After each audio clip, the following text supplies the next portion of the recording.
म्हणजे फ्रेम चालू करताय. हे लाईट बंद कर तुझा. लाईट बंद लाईट बंद लाईट बंद.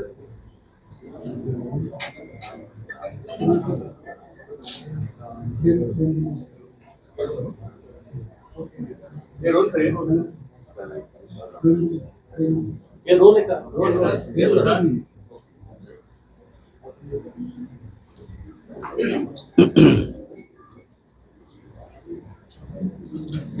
सुरू कर. पत्रकार परिषद सुरू करण्या अगोदर मी एका गोष्टीचा खुलासा करू इच्छितो. काल एक आपले खेळाडू गावीत हे काल येऊन गेले. तुमच्याकडे बातम्या मी पाहिल्या. त्यातला सर्वात महत्वाचा भाग म्हणजे एक तर त्यांना कोणी बोलवलं होतं हे मला माहित नाही. ते आलेत हेही मला कोणी सांगितलं नाही. त्याच्यामुळे ते आलेत आणि मी भेटणार नाही असं का करीन मी? त्याच्यामुळे मला माहितीच नसलेल्या गोष्टीवरती त्या बातम्या आल्या. त्यांचाही काही गैरसमज झाला की ते 2 तास थांबले आणि मी त्यांना भेटलो नाही. परंतु मला माहितीच नव्हतं. मला कोणी सांगितलंच नाही की ते आलेत म्हणून. मला जर कोणी सांगितलं तर मी निश्चित त्यांना नक्कीच भेटलो असतो. परंतु त्यांना कोणी बोलवलं आणि मला का कोणी सांगितलं नाही ह्या गोष्टी सगळ्या बाजूला सोडा आपण. परंतु भेट नाही झाली त्याच्याबद्दल ते नाराज झाले. त्याच्याबद्दल मी दिलगिरी व्यक्त करतो. ते मला असं वाटतं दिल्लीला गेलेले आहेत आणि दिल्लीला जाऊन आल्यानंतर मी निश्चित त्यांची भेट घेईन आणि त्यांच्याशी मी निश्चित या गोष्टी बोलीन. तुमचाही काही संपर्क झाला तर मला असं वाटतं त्यांच्या कानावरती ही गोष्ट घाला की मलाच काही माहीत नव्हतं. त्याच्यामुळे भेटण्याचा न भेटण्याचा काही विषय येत नाही. बाकी काय विचार आता काय? नाशिकमध्ये सध्या सिंहस्थ कुंभमेळा नाशिकवर सिंहस्थ कुंभमेळ्यावर सध्या फोकस आहे संपूर्ण प्रशासनाचं. आपल्या सत्ता काळामध्ये सिंहस्थ कुंभमेळा झालेला होता. आता आपण जी माहिती घेत आहे किंवा प्रोजेक्ट करत आहे सिंहस्थाचे कामं शहरभर सुरू आहेत. काय इनपुट्स आहेत आणि काय नेमकी अपेक्षा आहे प्रशासनाची? मी तुम्हाला माझा अनुभव म्हणून तुम्हाला सांगतो की ज्या वेळेला मी 2 आत्तापर्यंत कुंभमेळे मी असताना इथे झालेत. एक 2003चा आणि एक 2015चा. 2003चा कोणाला आठवत पण नसेल. 2015 बद्दल आपण बोलू. 2015चा जो कुंभमेळा झाला त्यावेळेला जी काही नाशिकमध्ये जी काही कामं झाली आणि ज्या प्रकारे कुंभमेळा झाला मला असं वाटतं की नाशिक शहराला देखील कळलं नव्हतं की कुठे काय कामं सुरू आहेत आणि काय कशा प्रकारची कामं सुरू आहेत. ती झाल्यानंतर सर्वांना दिसलं की कशा प्रकारचे रस्ते झालेत आणि काय झाले वगैरे. आणि त्या कुंभमेळ्यातनं पैसे काढणं त्यातनं काही अर्थकारण हा मुळात उद्देश नसल्यामुळे तो खूप सोप्या पद्धतीने चांगल्या पद्धतीने तो त्यावेळेला झाला. आत्ताचं जे मला दिसतंय ते मला मी ऐकल्यात ज्या गोष्टी. काय रे बाबा तू कुठे होतास तू?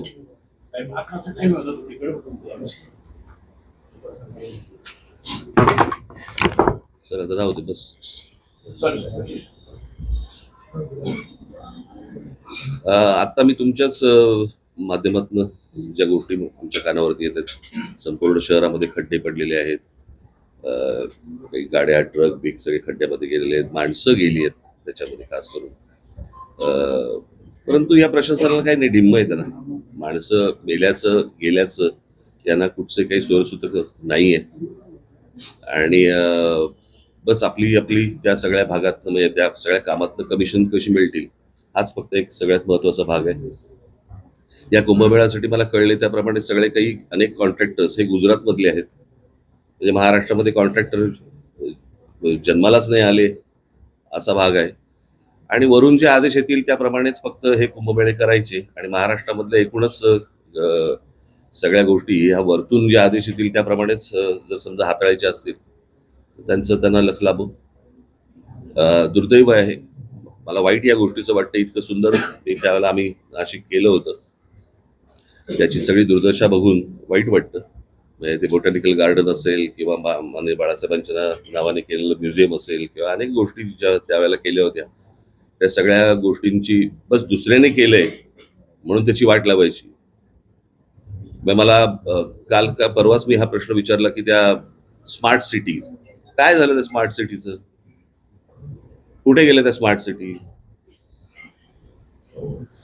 कुठच्याही देशातल्या कुठच्याही शहरामध्ये तुम्हाला काहीही दिसत नाहीये, सगळी शहरं बर्बाद होताना दिसत आहेत.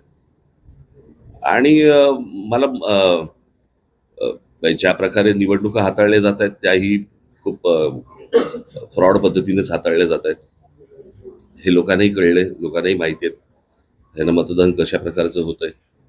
परंतु जे काही करतायत मतदान, त्यांनी या गोष्टींचा विचार केला पाहिजे.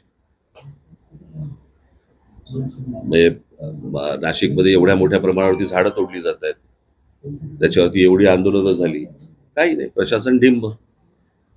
आणि ते सगळं चालू असताना देखील ज्यावेळेला निवडणुका झाल्यानंतर परत जर समजा भाजपचं लोकांना निवडून देत असतील, भोगा, अजून काय बोलू शकतो मी.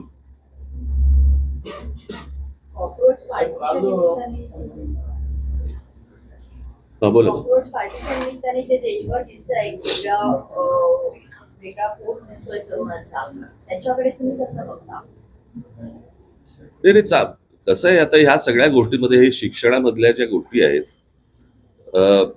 कसं आहे हे बऱ्याच वर्षानंतर असं आंदोलन आहे या सगळ्या गोष्टींकडे. काय प्रत्येक आई वडिलांचा मुलगा हा काही नीट परीक्षेला बसला नव्हता. तिथे आलेले सगळेच विद्यार्थी हे काही नीटचे विद्यार्थी नव्हते, पण जे विद्यार्थी जे तरुण तिकडे जे आले होते, तो त्यांच्यामधला जो राग आहे तो मला असं वाटतं सगळा सभोवतालचा सगळा राग तिकडे बाहेर आला आहे. आणि तो ह्याच्या पुढे अजून जोरात जास्ती मोठ्या पद्धतीने बाहेर येईल. म्हणजे जंतर मंतरवरती झालेलं आंदोलन ही सुरुवात आहे, कळलं का? ते आता आंदोलन शांत आहे किंवा, परंतु राग सरकारबद्दलचा राग ज्या वेळेला अशा प्रकारे बाहेर येतो, कारण हे आंदोलन घराघरात शिरलं. ज्या वेळेला त्या तरुणांना, ज्या विद्यार्थ्यांना मारलं, बरं का, आणि प्रत्येक आई वडिलांना असं वाटलं, प्रत्येक आजोबा आजींना असं वाटलं की बाबा माझ्या पोराला मारलं, हे का मारतायत मुलांना? खरं तर ते शांतपणे आंदोलन सगळं सुरू होतं. सरकारने या सगळ्या गोष्टींची सुरुवात केली. आणि मला एवढंच फक्त म्हणायचं, हे भाजपमधलंच अंतर्गत हे भांडण आहे आणि त्याच गोष्टी आता सगळ्या चव्हाट्यावरती येत आहेत. काल बैठक घेतली पदाधिकाऱ्यांची, एसआयआरच्या मुद्द्यावर पण चर्चा झाली. मी तुम्हाला आता तुम्ही आता हा प्रश्न विचारत, मी येतो त्याच्याकडे. शिक्षणाच्या बाबतीत मला काल अनेक विद्यार्थी मला काल येऊन भेटले. मला हाच नाशिक मधला पॅटर्न हा संपूर्ण महाराष्ट्रभर चालू असेल.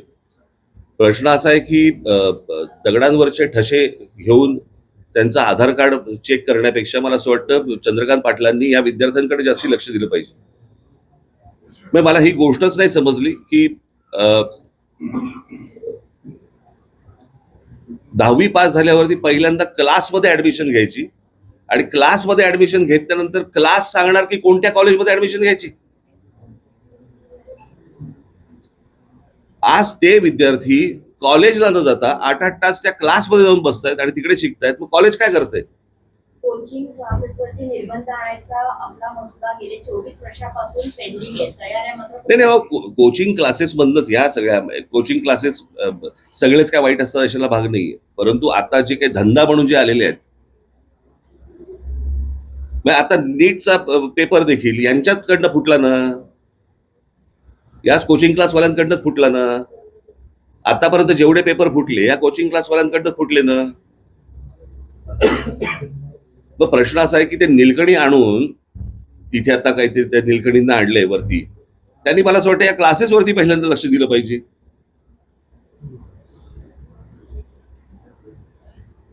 क्लासेस ठरवणार की विद्यार्थ्यांनी कोणत्या कॉलेजमध्ये जायचं, हे कुठची शिक्षण पद्धत? चंद्रकांत पाटलांनी याच्यामध्ये लक्ष घातलं पाहिजे, मुख्यमंत्र्यांनी याच्यामध्ये लक्ष घातलं पाहिजे. विद्यार्थ्यांचे हाल होत आहेत. कॉलेजमधली फी किती? 20,000 रुपये आणि क्लासमधली फी किती? 1,40,000 रुपये. म्हणजे क्लासेस आणि कॉलेज यांच्या संगनमतानेच ह्या सगळ्या गोष्टी होत आहेत. क्लासेसवाले कॉलेजवाल्यांना पैसे पुरवत असणार. क्लासमध्ये 8-8 तास गेल्यानंतर कॉलेजमध्ये अटेंडन्स कसा लागतो? या अशा प्रकारची भिकार शिक्षण परिस्थिती शिक्षणाची असताना त्याच्यानंतर तुम्ही म्हणायचं की विद्यार्थ्यांनी चिडायचं नाही, तरुणांनी चिडायचं नाही, म्हणजे काय? काल मला काही विद्यार्थी मला इतकं वाईट वाटलं. मला त्यांनी विचारलं, साहेब परत नीटचा पेपर नाही ना फुटणार?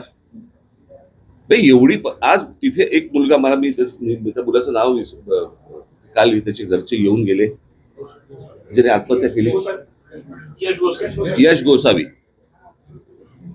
त्या मुलाने आत्महत्या केली. ज्या 21 विद्यार्थ्यांची नावं आहेत आत्महत्या केलेल्या ह्याच्यामध्ये, त्याच्यामध्ये त्या यशचं नाव नाहीये. नाशिक मधला मुलगा आहे तो.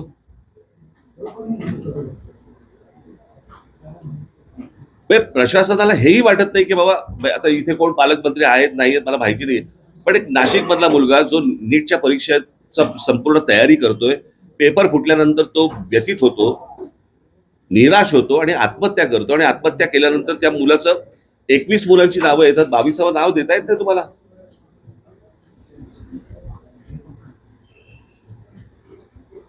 हे कोणतं सरकार चालू आहे आणि काय प्रकार चालू आहे मला समजलंच नाही. मला मी तुम्हाला एक गोष्ट वाचून दाखवतो, तुम्ही ती सर्वांनी नीट ऐका. आता बस, आता शांत.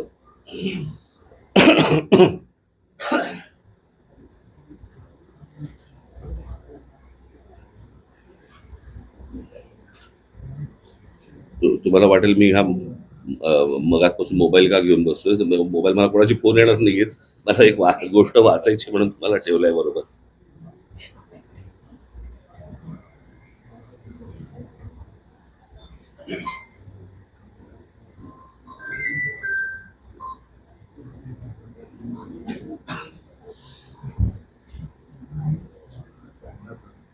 हा, ते तुला पाठवलं होतं ना काय? हा हा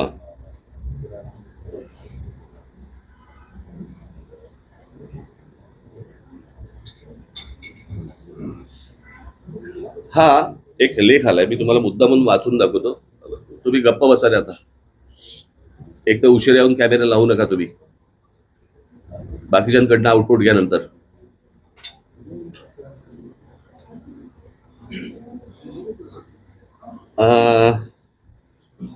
टाइम्स ऑफ इंडियामध्ये आलेला हा लेख आहे, मी मुद्दा म्हणून तुम्हाला वाचून दाखवतोय. हा पल्लवी अय्यर या पत्रकारांनी हा लेख लिहिलेला आहे त्याच्यामध्ये, आणि त्यांनी चीन आणि भारत अशी एक कंपॅरिझन त्यांनी केलेली आहे.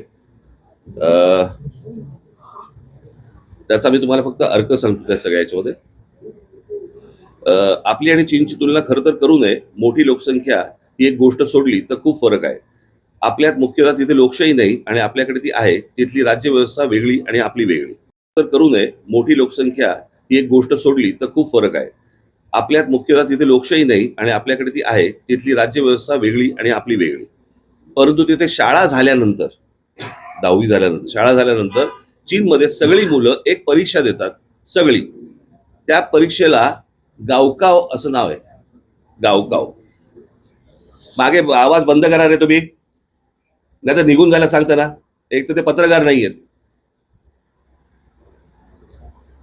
भारतात नीट दिली, भारतामध्ये नीटची परीक्षा 22,70,000 मुलांनी दिली. तर यावर्षी चीनमध्ये गावकाव नावाची परीक्षा दिली साधारण 1,33,50,000 मुलांनी. भारताच्या 6 पट. त्यात त्यांनी जे केलं ते आजच्या टाइम्स ऑफ इंडियामध्ये पल्लवी अय्यर यांनी दिलंय. त्याच्यात त्यांनी मुद्दे दिलेत. 6 मुद्दे महत्वाचे आहेत. प्रश्न एकाच, हे जे प्रश्न आहेत त्याचे प्रश्न पत्रिका, प्रश्न एकाच ठिकाणी तयार केले, परंतु परीक्षा घेण्याची जबाबदारी प्रांतांवरती सोपवली. सर्वात महत्वाचा मुद्दा. हे आपल्याकडे जे काही केंद्रीय पद्धतीने जे चालू आहे, एका ठिकाणी पेपर त्यांनी केले आणि राज्यांना सांगितलं की तुम्ही कंडक्ट करा म्हणून. परीक्षा पेपर्स एखाद्या टॉप सिक्रेट प्रमाणे गुप्त ठेवले गेले. पेपर्स ने-आण करत असलेल्या वाहनांवरती GPS द्वारे लक्ष ठेवले गेले. त्यांना पोलीस संरक्षण होतं. हाय सिक्युरिटी प्रेसमध्ये जिथे नोटा छापतात तसे पेपर्स छापले गेले. तितकीच सुरक्षा होती जिथे तिथला कचरा आणि ड्रेनेज व्यवस्थेवरतीही लक्ष होते. त्याच्यातनं कोणी बाहेर काढू देत पेपर वगैरे.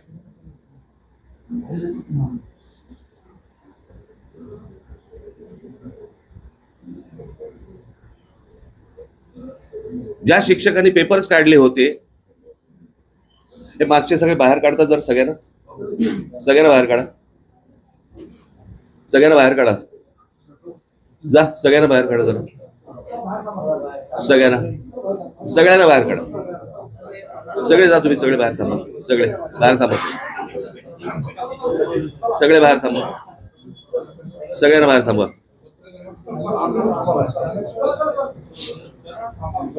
सगळ्यांना बाहेर थांबा, जा तुम्ही सगळे बाहेर थांबा, सगळे बाहेर थांबा, तुम्ही सगळ्यांना बाहेर थांबा, सगळ्यांना बाहेर थांबा, तुम्ही बाहेर जा सगळे.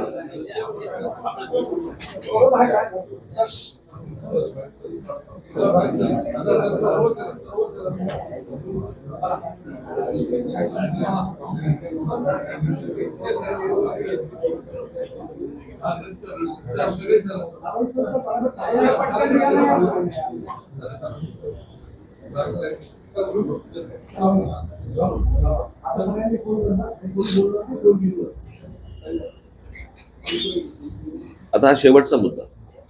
ज्या शिक्षकांनी पेपर्स काढले होते त्यांना सुमारे महिनाभर एका सुरक्षित ठिकाणी ठेवलं होतं, कोणत्याही संपर्काशिवाय. सगळा देश त्या परीक्षेच्या आठवड्यात दक्ष होता. बांधकाम गंमत बघा तुम्ही, आपण म्हणतोय तिकडे काय हुकुमशाही आहे किंवा काय जे काय म्हणतोय आणि आमच्याकडे लोकशाही वगैरे, पण आमच्या मुलांनी कशा प्रकारे त्यांचं भविष्य उभं केलं पाहिजे आणि ही परीक्षा सर्वात महत्वाची आहे. सगळा देश त्या परीक्षेच्या आठवड्यात दक्ष होता. बांधकामं थांबवली होती सगळी, कारण मुलांना शांतता हवी म्हणून. वाहनांच्या हॉर्न्सवरती बंदी होती. मुला मुलींना वेळेवरती परीक्षा केंद्रावरती पोहोचता यावं म्हणून वाहतूक वळवली होती. पोलिसांनी स्वतः शटल सर्व्हिस सुरू केली होती. रस्त्यावरती उभे राहून स्वयंसेवकांनी मुलांना फुकट नेण्या आणायची सोय केली. पाणी पुरवलं, अगदी खाद्यपदार्थ सुद्धा. म्हणजे हा एका परीक्षेसाठी सगळा देश उतरला होता. फक्त सरकार नव्हे, चीनमध्ये हुकुमशाही आहे, परंतु आम्ही गुणांची कदर करतो आणि सगळ्या गुणी मुलांना प्रगती करण्याची समान संधी आहे हे यातून सांगत ते होते.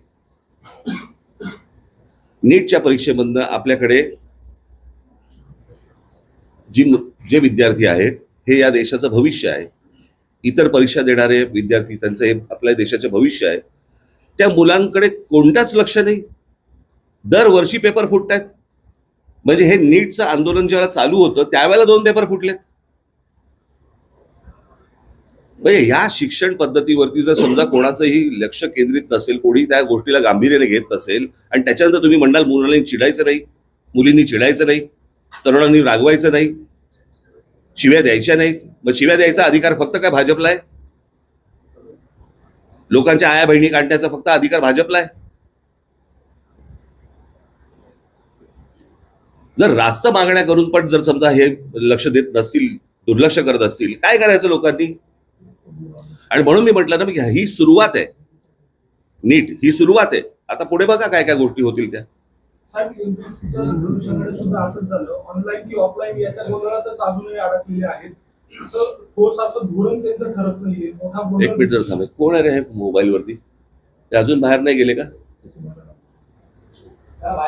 तर बाहेर थांबव ना सगळ्यांना. काय इथे त्यांचं काय काम आहे?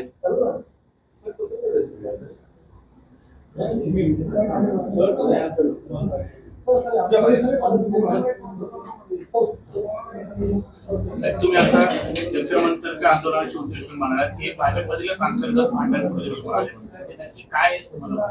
मी सांगितलं होतं ना मागच्या वेळेला. मी एका पत्रकार परिषदेमध्ये, मी माझ्या सभेमध्ये पण सांगितलं, माझ्या भाषणामध्ये पण सांगितलं होतं. हे प्रत्येकाच्या महत्वाकांक्षा मोठ्या झालेल्या आहेत. आम्हाला पंतप्रधान व्हायचंय, मला पंतप्रधान व्हायचंय.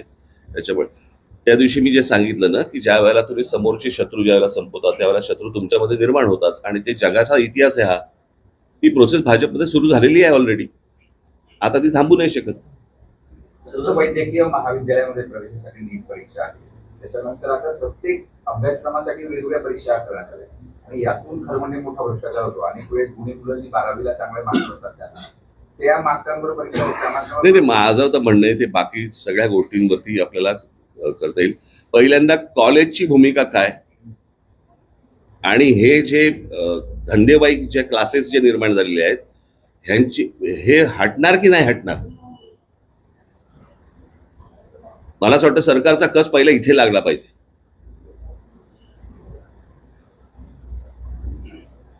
ह्यांच्या धंदेवाईकपणामुळेच या सगळ्या गोष्टी सुरू आहेत ना.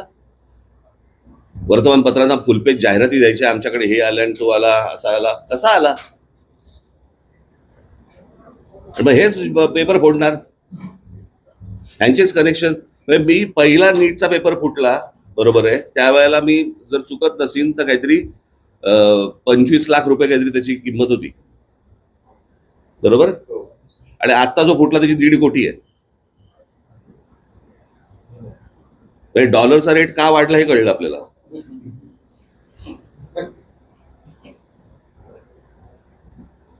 आणि हे सगळ्या गोष्टी बाहेर येत आहेत, सगळ्या गोष्टी सगळ्यांना माहिती आहेत आणि कोणी कंट्रोल करत नाहीये. म्हणजे काय, सरकारमधले कोणी अडकलेत का त्याच्यामध्ये? लोक आहेत का कोणी ज्यांचा धंदा त्याच्यावरती अवलंबून आहे?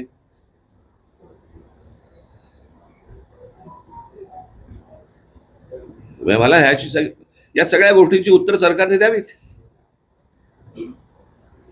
महाराष्ट्र लोकसेवा आयोगाच्या अनुषंगाने देखील अजूनही गोंधळ आहे.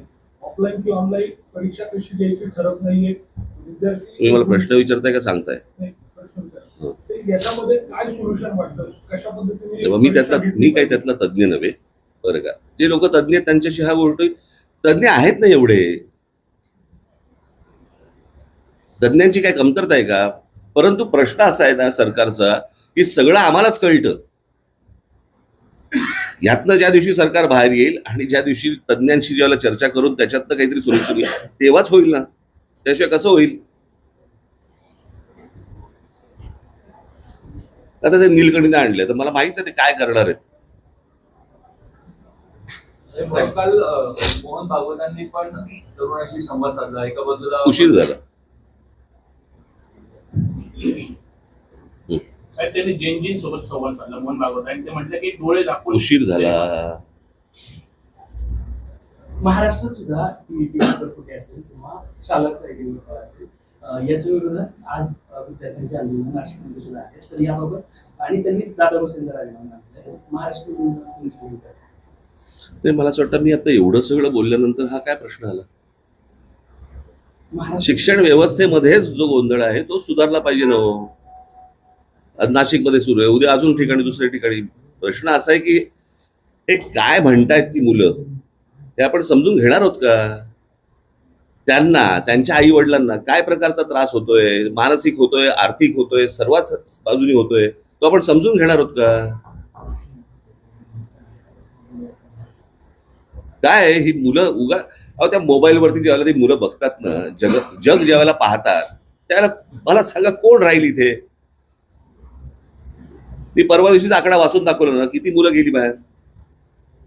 5 लाख कोटीच्या वरती आपल्या देशामधले पालक हे 5 लाख कोटी मुलांना शिक्षणासाठी बाहेर पाठवत आहेत. म्हणजे 5 लाख कोटी देशाच्या बाहेर गेले पैसे. 5 लाख कोटी कशाला म्हणतात? या विद्यार्थ्यांचं काय घेऊ, म्हणजे याचं काय आहे? इथे सरकारमध्ये असलेल्या मंत्र्यांची मुलं बाहेर शिकतायत. ज्यांचा आता राजीनामा घेतला, कोणते धर्मेंद्र प्रधान, त्यांची मुलगी बाहेर परदेशात शिकतेय. धर्मेंद्र प्रधानांच्या मुलीचा जर देशाच्या शिक्षण व्यवस्थेवरती विश्वास नसेल, बाकीच्या मुलांचं काय घेऊन बसलो आपण? आम्ही देशाच्या पंतप्रधानांबरोबर आहोत असं सांगणारे आता होर्डिंग लावले जाते. आता काही इथे भाजप देशभरात ते कॅम्पेनिंग राबवलं जाते. प्रश्न असा आहे, होर्डिंगमुळे कोणी बरोबर येत नाही हो. ते सगळा जुना माल बाहेर काढतात. आता काय होणार नाही. बूम से गई वो हौस से नहीं आती. साहेब, काँग्रेसने सुनेत्रा मुख्यमंत्र्यांबाबत गुंडीपुडी असं आरोप केला. मला साहेब, चला. कालच्या बैठकीमध्ये आपण एसआयआरच्या मुद्द्यावर पण मार्गदर्शन केलं. एकूण जे एसआयआरची कार्यप्रणाली चालू आहे देशामध्ये काय? नाही, मला अनेक ठिकाणी मला एसआयआरचे जे अधिकारी आहेत त्यांच्याबरोबर भारतीय जनता पक्षाची लोक फिरत आहेत. का फिरत आहेत? घराघरामध्ये त्यांची लोक का जात आहेत? माणसं बघून तुम्हाला कापायची आहेत का? ही कुठची प्रथा सुरू केली मला समजलं नाही. मला जे त्यांनी पश्चिम बंगालमध्ये केलं, जे त्यांनी बिहारमध्ये केलं, तेच येथे महाराष्ट्रामध्ये करायचं चाललंय. आमच्या लोकांना सतर्क व्हायला सांगितलेलं आहे. 3 वर्ष आहेत निवडणुकांना. अशी काय ते आधीचे कन्फर्म करू शकत नाहीत ती. अशी काय माणसांना तुम्ही डिलीट करू शकत नाही. पण कशा प्रकारच्या गोष्टी सुरू आहे त्यांच्या ते तुम्हाला लक्षात येतं. आणि हे मग कशा प्रकारच्या निवडणुका कसे जिंकतात हेही तुमच्या लक्षात येतं. सगळा फ्रॉड आहे अख्खा. हे मी आज नाही बोलतोय, मी 2017 पासून बोलतोय. मी ज्यांना सांगितलं त्यांना आज कळतंय. चला, नाशिकमधल्या खड्ड्यांची परिस्थिती आपण बघतोय. उशिरा आलास ना.